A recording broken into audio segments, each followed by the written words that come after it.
বিশ্ব জল দিবসে বালুরঘাট শহরে পরিবেশপ্রেমী সংস্থার পক্ষ থেকে জল সচেতনতার পাশাপাশি শহরের জলের ট্যাপগুলো কী অবস্থায় রয়েছে, কিছু ট্যাপে দেখা যাচ্ছে অনবরত জল পড়ে যাচ্ছে। দিশারি সংস্থার পক্ষ থেকে আজ নতুন ট্যাপ লাগিয়েও দেওয়া হয়।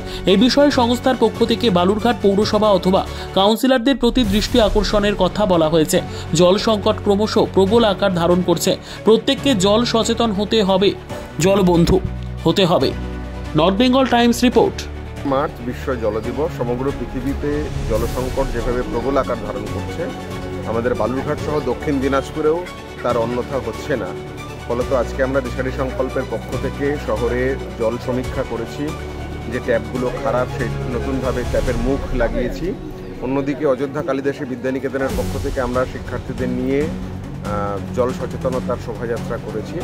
জলবন্ধু হিসেবে যাতে তারা তৈরি হয়, সেই কারণে উদ্যোগ গ্রহণ করেছি। আমাদের ইচ্ছা এবং আমাদের ভাবনা যে শিক্ষার্থীরা ভবিষ্যতের জন্য জল সচেতন হোক, জলবন্ধু হোক, এবং আমাদের প্রত্যেককে জল সচেতন হতে হবে, না হলে সমূহ বিপদ।